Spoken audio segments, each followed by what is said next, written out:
तो हेलो साथियों, कैसे हैं आप सभी लोग। उम्मीद है सभी लोग बहुत ही अच्छे होंगे और अपनी तैयारी कर रहे होंगे। आपका एग्ज़ाम होना है 6 सितंबर को और जिसके लिए आप लोग अच्छी तरीके से कमर कस लीजिए, क्योंकि एग्ज़ाम आपको पता है कि इतना आसान भी नहीं होता है कि इस तरीके से ना पढ़ें जब तक आप एग्ज़ाम पास कर लें। क्योंकि जैसा कि सभी को पता है कि रिजल्ट आता है 20%, 18%, 22%, यानी कि 100 में से 18 लड़के, 20 लड़के, 22 लड़के ही पास होते हैं। अगर इतना आसान होता तो 80%, 90% हर साल रिजल्ट जाना चाहिए था। अब नहीं जा रहा है तो इसका साफ साफ रीज़न है कि एग्ज़ाम इतना आसान नहीं होता है। तो आज की अपनी क्लास रहने वाली है सीडीपी की क्लास, या फिर मान लीजिए आपको सीडीपी या फिर कह लीजिए पेडागोजी की क्लास, क्योंकि पेडागोजी और सीडीपी में लगभग समानता ही होती है। आपका जो पेपर होता है इसमें 90 नंबर तक की आती है पेडागोजी। अगर हम बात करें सीडीपी की तो आज हम लोग अपना एक टॉपिक करने वाले हैं कोहल वर्ग से संबंधित। यहाँ पर जितने भी प्रकार के अभी तक क्वेश्चन बने आपके एग्जाम में कोहल वर्ग से संबंधित, वो सभी के सभी क्वेश्चन आज की इस क्लास में हम कर लेंगे।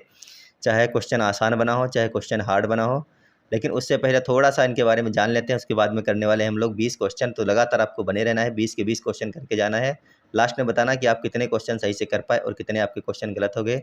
अगर गलत हुए तो आपने क्या गलती कर दी थी। तो चलिए शुरू करते हैं। लॉरेंस कोहल वर्ग का नैतिक विकास का सिद्धांत है। ये भी कई बार पूछा गया है कि इन्होंने कौन सा सिद्धांत दिया है, तो इन्होंने दिया है नैतिक विकास का सिद्धांत। कोहल वर्ग ने जीन पियाजे के काम को आगे बढ़ाया और बताया कि बच्चों में नैतिकता का विकास चरणों में होता है। इन्होंने इसके लिए हिंज की दुविधा का प्रयोग किया था। आगे देखते हैं। मुख्य स्तर होते हैं इनके 3 और अवस्थाएं होती हैं 6। इनके स्तर कितने हैं? मुख्य 3 स्तर हैं। यहाँ पर पहला स्तर दिया गया, देखिए, पूर्व पारंपरिक स्तर, जिसकी जो उम्र है यानी कि जो लेवल है इसका वो होता है 4 से 10 वर्ष तक। पहली अवस्था होती है दंड और आज्ञाकारिता की। ये कई बार क्वेश्चन पूछा जा चुका है कि कितने स्तर हैं, तो 3 स्तर होते हैं और अवस्थाएं कितनी होती हैं? 6 होती हैं, यानी कि हर स्तर में 2-2 यहाँ पर अवस्थाएं होती हैं। कुल मिलाकर के 3 स्तर और 6 अवस्थाएं होती हैं। ये चीज़ आपको रट लेनी है। तो पहला जो आपका स्तर है वो पूर्व पारंपरिक स्तर। यहाँ पर जो पहली अवस्था है वो होती है दंड और आज्ञाकारिता, यानी कि बच्चा दंड से बचने के लिए नियमों का पालन करता है। दंड उसको कैसे मिलता है? मान लीजिए बच्चा क्लास में पढ़ रहा है, उसको होमवर्क दिया जा रहा है, होमवर्क नहीं कर रहा है, तो उसको पता है कि अगर हम होमवर्क नहीं करेंगे तो हमको दंड मिलेगा, सज़ा मिलेगी, इसलिए क्या कर रहा है? वो होमवर्क कर रहा है। तो यहाँ पर हो गया दंड और आज्ञाकारिता, यानी कि बच्चा स्वयं से होमवर्क नहीं कर रहा है, उसका मन तो नहीं था, लेकिन वो दंड से बचने के लिए उसने होमवर्क किया। तो इसका हो गया सीधे सीधे अवस्था 1। दंड और आज्ञाकारिता की अवस्था कौन सी है? 1 है। इसके बाद में दूसरी अवस्था है व्यक्तिगत विनिमय साधनात्मक सापेक्षता। कहने का मतलब है जैसे को तैसा, बच्चा वही करता है जिससे उसका स्वार्थ सिद्ध हो। बच्चे मान लीजिए खेल रहे हैं आपस में और बच्चे को खुजली होने लगी पीठ में, तो एक बच्चे ने दूसरे बच्चे से कह दिया, आप मेरी पीठ में खुजली कर दीजिए, इसके बदले में मैं आपकी पीठ में खुजली कर दूंगा। या फिर इस प्रकार का कोई भी आप एग्जाम्पल ले सकते हैं। तो यहाँ पर हो गया जैसे को तैसा वाला ही नियम लागू होता है अवस्था 2 में। आगे देखते हैं। आगे है आपका पारंपरिक स्तर। जो लेवल आपका होता है ये होता है पारंपरिक स्तर, दूसरा लेवल है। इसकी जो उम्र होती है वो 10 से 13 वर्ष तक की होती है। अवस्था होती है तीसरी। यहाँ पर अच्छा लड़का अच्छी लड़की, यानी कि दूसरों की नज़र में अच्छा बनने और प्रशंसा पाने की इच्छा होती है बच्चे की नज़र में। बच्चा जो है ऐसे कार्य करता है कि मैं दूसरे की नज़र में अच्छा लड़का बन जाऊं या फिर अच्छी लड़की बन जाऊं, लोग मेरी प्रशंसा करें कि देखिए उसका बेटा जो है पढ़ने में कितना अच्छा है, कितने नंबर लाता है, ज़्यादा बोलता नहीं है, ज़्यादा खेलता नहीं है, बहुत ही अच्छा है और सीधा लड़का या फिर सीधी लड़की है। चौथी अवस्था आपकी आती है कानून और व्यवस्था की। यहाँ पर सामाजिक नियमों और कर्तव्यों का पालन करना ताकि व्यवस्था बनी रहे। ये जो है सामाजिक नियमों और कर्तव्यों का पालन करने का दिखावा भी बच्चे कई सारे करते हैं कि वहाँ पर उनको डर रहता है कि ऐसा ना हो कि जो समाज ने नियम बनाए वो नियम टूट जाएं और मैं कानून का पालन ना कर पाऊँ। इसीलिए यह होती है कानून और व्यवस्था, ऑप्शन नंबर 4 की जो अवस्था होती है। आगे है उत्तर पारंपरिक स्तर। जो आपका तीसरा है वो है उत्तर पारंपरिक स्तर। यह होता है 13 वर्ष से ऊपर के बच्चों में। इसकी जो अवस्था होती है वो होती है 5वीं अवस्था। यहाँ पर होता है सामाजिक अनुबंध। यह समझना कि नियम समाज की भलाई के लिए हैं, लेकिन ज़रूरत पड़ने पर बदले जा सकते हैं। बच्चा ये समझने लगता है कि जो नियम बनाए गए हैं ये हमारी भलाई के लिए, समाज की भलाई के लिए हैं, लेकिन अगर ज़रूरत पड़े तो इनको बदला भी जा सकता है, इनको तोड़ा भी जा सकता है। आगे देखिए, अगली अवस्था आपकी है सार्वभौमिक नैतिक सिद्धांत, यानी कि अंतरात्मा की आवाज़ पर निर्णय लेना, चाहे वह कानून के खिलाफ ही क्यों ना हो, जैसे गांधी जी व नेल्सन मंडेला ने किया था। कहने का मतलब ये है कि बच्चा जो है वो 13 वर्ष के बाद में सामाजिक अनुबंध या समझने की नियम समाज की भलाई के लिए हैं, लेकिन ज़रूरत पड़ने पर तोड़ा जा सकता है। जैसे कि आपने हिंज की कहानी सुनी होगी कि एक व्यक्ति था जिसकी वाइफ बीमार हो गई थी, हॉस्पिटल में एडमिट थी, लेकिन उसके पास में पैसे नहीं थे। तो उसने सोचा कि अगर मैं चोरी करता हूँ तो समाज का नियम जो है बना कि चोरी नहीं करनी, ये नियम टूट जाएगा। लेकिन उसके बाद में फिर वो अवस्था 6 में पहुँच जाता है, अंतरात्मा की आवाज़ को सुनता है कि चोरी करना उतना बड़ा अपराध नहीं है, अगर मेरी वाइफ मर गई तो ये उससे भी बड़ा अपराध होगा। तो वो क्या करता है, वो चोरी कर ले जाता है। उसने अपनी अंतरात्मा की आवाज़ को सुना। तो यहाँ पर ये थे इनके 3 स्तर जिसकी हम लोगों ने बात की। यहाँ पर आप लोग अच्छे तरीके से समझ गए होंगे। और यहाँ पर एक फ़र्क होता है नैतिक दुविधा और नैतिक तर्कणा में, उसको आप लोग यहाँ पर देख सकते हैं। नैतिक दुविधा होती है सही और गलत के बीच चयन करने की मानसिक स्थिति, और नैतिक तर्कणा जो होती है वो होता है सही और गलत के बारे में सोचने की प्रक्रिया। ये क्वेश्चन भी कई बार अभी तक आपके एग्जाम में बने हुए हैं। इनकी जो आलोचना की है वो की है कैरोल गिलिगन ने। कोहलबर्ग की आलोचना की थी कि उनका सिद्धांत पुरुष प्रधान है और उन्होंने महिलाओं की देखभाल की नैतिकता को नज़रअंदाज किया है। तो ये क्वेश्चन 2 से 3 बार अभी तक एग्जाम में बना है कि इनकी आलोचना किसने की और क्यों की। ठीक है, ये भी आपको याद रखना है। आलोचना किसने की है, कैरोल गिलिगन ने की है। क्यों की है, इन्होंने कहा था कि इनका जो नियम है वो कैसा है, पुरुष प्रधान है। इन्होंने महिलाओं की देखभाल की नैतिकता को नज़रअंदाज कर दिया है। तो चलिए आगे है क्वेश्चन नंबर 1, इसको पढ़िए और इसका आंसर कर दीजिए एक बार सभी लोग। लिखा है लॉरेंस कोहलबर्ग के अनुसार नैतिक विकास के कुल कितने स्तर और कितनी अवस्थाएं हैं। तो ये तो काफ़ी आसान होगा अगर आप लोगों ने पीछे की क्लास देख ली है। तो नैतिक विकास के कुल कितने स्तर हैं, कितनी अवस्थाएं, 3 स्तर हैं और 6 अवस्थाएं। आगे लिखा है कोहलबर्ग के किस स्तर के अनुसार नैतिकता पूरी तरह से बाहरी कारकों जैसे सजा या इनाम द्वारा नियंत्रित होती है। क्या पारंपरिक स्तर है, उत्तर पारंपरिक स्तर है, पूर्व पारंपरिक स्तर है, या फिर इनमें से कोई नहीं। तो डी वाला तो होगा ही नहीं आपका। अब बताइए क्या सही इसमें है। तो यहाँ पर आपका हो जाएगा पूर्व पारंपरिक स्तर, ऑप्शन नंबर सी आपका यहाँ पर सही हो जाएगा। अगला क्वेश्चन है कोहलबर्ग की उस अवस्था को क्या कहते हैं जिसमें बच्चा दूसरों को खुश करने के लिए नियमों का पालन करता है। क्या दंड और आज्ञाकारिता है, सामाजिक अनुबंध है, अच्छा लड़का अच्छी लड़की अभिविन्यास है, या फिर सार्वभौमिक नैतिक सिद्धांत है। तो इस चीज़ के बारे में तो अभी हम लोगों ने बात भी कर ली। इसका जो सही हो जाएगा वो हो जाएगा अच्छा लड़की अच्छी, कि हम ऐसे काम करें समाज में जिससे लोग हमसे खुश हों और हमको बोलें कि ये लड़का अच्छा है, फिर लड़की अच्छी है। यानी ऑप्शन नंबर सी आपका सही हो जाएगा। क्वेश्चन नंबर 4 है कोहलबर्ग के सिद्धांत की प्रमुख आलोचना क्या है। उन्होंने बच्चों पर शोध नहीं किया, तो ये आपका नहीं होगा, यह गलत। दूसरा देखिए लिखा हुआ है उन्होंने संज्ञानात्मक विकास को महत्व नहीं दिया, ये भी आपका गलत है, महत्व उन्होंने दिया है। तीसरा लिखा उनका सिद्धांत सांस्कृतिक रूप से निष्पक्ष है, नहीं, ये भी गलत है। चौथा ऑप्शन है उन्होंने पुरुषों और महिलाओं की नैतिक तर्कणा में सांस्कृतिक लैंगिक अंतर को नज़रअंदाज कर दिया। ऑप्शन नंबर डी यहाँ पर आपका बिल्कुल सही हो जाएगा। तो ये देखिए क्वेश्चन बन गया कि नहीं बन गया आलोचना से। आगे देखिए क्वेश्चन है अमृता कहती है कि नियमों को बदला जा सकता है यदि वे समाज की ज़रूरतों को पूरा नहीं करते। कोहलबर्ग के अनुसार अमृता किस चरण में है, सामाजिक अनुबंध अभिविन्यास में है, कानून और व्यवस्था में है, दंड एवं आज्ञाकारिता में है, अच्छा लड़का अच्छी लड़की में है। तो आपको पता है कि दंड आज्ञाकारिता और अच्छा लड़का अच्छी लड़की नहीं होगा। इन दोनों में बताइए क्या हो जाएगा, ए होगा या फिर बी होगा। तो यहाँ पर हो जाएगा ऑप्शन नंबर ए, क्या होगा, सामाजिक अनुबंध अभिविन्यास।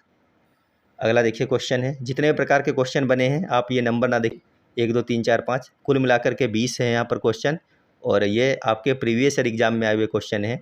तो आप लोग बताइए इसका सही आंसर क्या होगा। क्वेश्चन लिखा है कोहलबर्ग के अनुसार नैतिक तर्कणा क्या है। अभी देखिए आपको बताया था इस चीज़ के बारे में, ये भी क्वेश्चन आपके एग्जाम में बना है।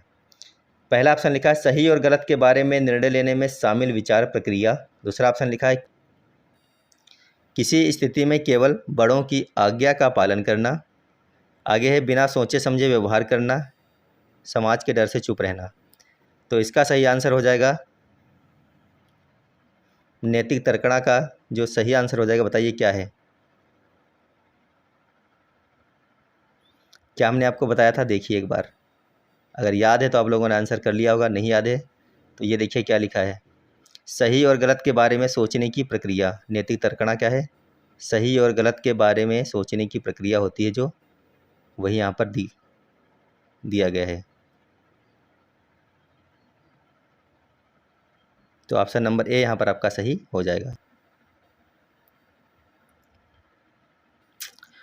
चलिए देखिए, क्वेश्चन नंबर 2 है आपके सामने, इसको पढ़िए, इसका आंसर कर दीजिए एक बार, क्या होगा।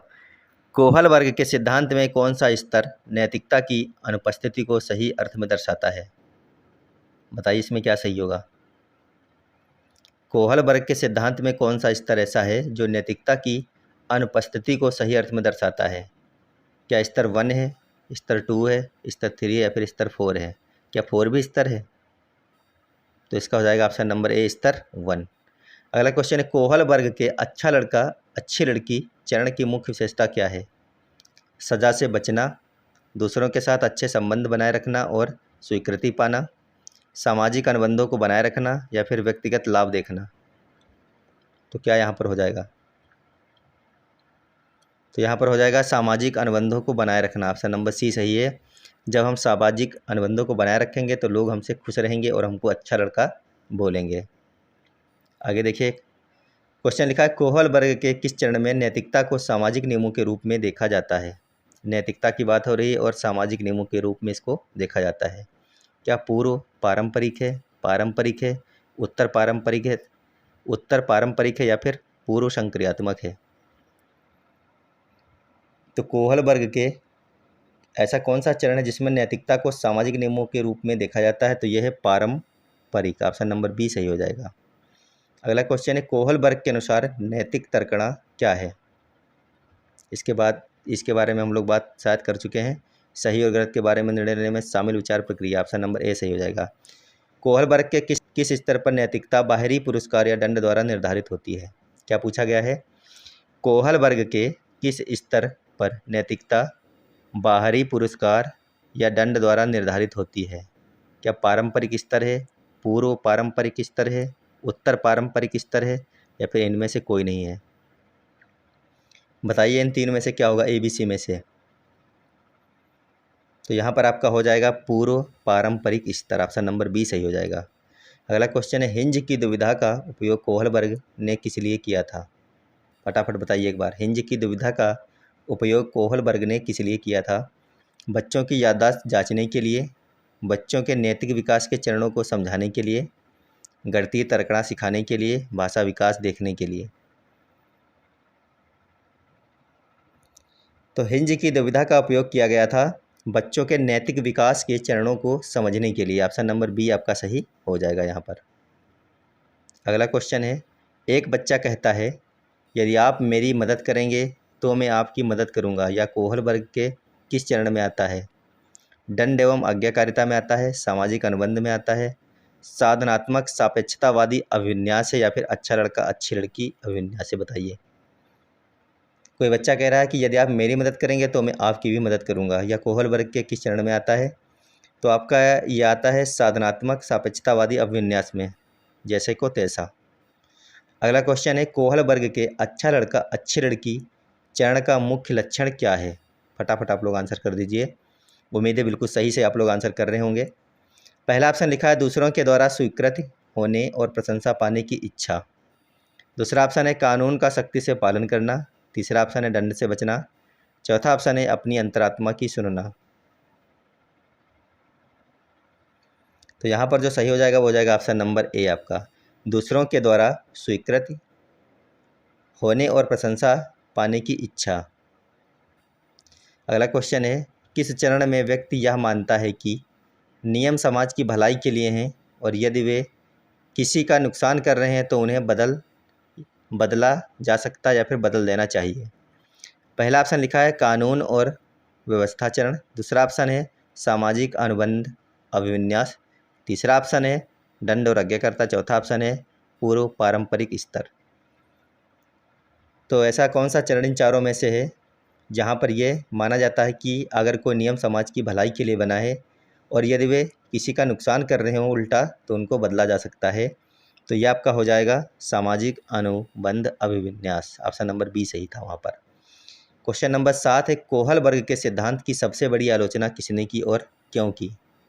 आलोचना की बात हम लोग पहले ही कर चुके हैं, आपको पढ़ाया भी था अभी, थोड़ी देर पहले।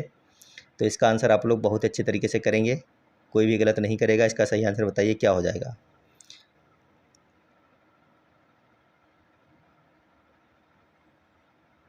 इसका सही आंसर था option number C, Carol Gilligan ने, क्योंकि यह पुरुषों के दृष्टिकोण पर अधिक आधारित था। आपको बताया था अभी। अगला क्वेश्चन है क्वेश्चन नंबर 8। देखिए क्वेश्चन लिखा है, कोहल वर्ग के अनुसार नैतिक दुविधा का अर्थ है। नैतिक दुविधा का अर्थ आपको बताना है क्या है। दो सही विकल्पों के बीच चुनाव का संघर्ष है, बड़ों के डर से काम करना है, समाज के नियमों को चुपचाप मानना है, या फिर इनमें से कोई नहीं है। कोहल वर्ग के अनुसार नैतिक दुविधा का अर्थ होता है दो सही विकल्पों के बीच चुनाव का संघर्ष करना, कि हम ये करें या फिर ये करें, क्या करें दोनों में से, यही होता है नैतिक दुविधा। अगला क्वेश्चन है क्वेश्चन नंबर 9। क्वेश्चन लिखा है, कानून व्यवस्था अभिविन्यास किस स्तर के अंतर्गत आता है। स्तर 1, स्तर 2, स्तर 3 या फिर स्तर 4। चौथा स्तर है ही नहीं आपका कोई। तो 1, 2, 3 इनमें से कौन सा स्तर है कानून और व्यवस्था। तो सभी को पता है ये स्तर है आपका सेकंड। कौन सा है, दूसरा स्तर है। अगला क्वेश्चन है, कोहल वर्ग का सिद्धांत किस मनोवैज्ञानिक के काम पर आधारित है। यह भी आपको पता होना चाहिए। सबसे पहली लाइन में लिखा था कि कोहल वर्ग ने जीन पियाजे को आगे बढ़ाया था, यानी ऑप्शन नंबर सी आपका यहाँ पर बिल्कुल सही होगा, जीन पियाजे। उम्मीद है आपके इन 20 में से कम 15 से 16 क्वेश्चन सही निकले होंगे। अब आपके एग्जाम में अगर कोहल वर्ग से कोई भी क्वेश्चन आता है और आप ये क्लास 2 से 3 बार देख के जाते हैं, तो आपके सारे के सारे क्वेश्चन, चाहे 2 आए चाहे 1 आए या फिर 4 क्वेश्चन आए, सारे के सारे क्वेश्चन बिल्कुल सही होंगे, क्योंकि बहुत अच्छे तरीके से हम लोगों ने ये 20 क्वेश्चन किए हैं और थोड़ी सी जानकारी भी ली थी कोहल वर्ग के बारे में। तो चलिए आप लोग बताइए कितने क्वेश्चन आप लोग सही सही से कर पाए। और अगर अच्छी लगी हो ये क्लास तो वीडियो को जरूर लाइक करना। चैनल पर पहली बार आए तो चैनल को सब्सक्राइब जरूर कर लीजिएगा। आपको लगातार ऐसी क्लासें मिलती रहेंगी और मिल भी रही हैं। अगर पिछली क्लासों को नहीं देखा तो ज़रूर देखिएगा। मिलेंगे एक और अच्छी और बेहतरीन क्लास के साथ में। जब तक आप लोग पढ़िएगा ज़रूर, स्वस्थ रहिएगा, मस्त रहिएगा। धन्यवाद, बाय बाय।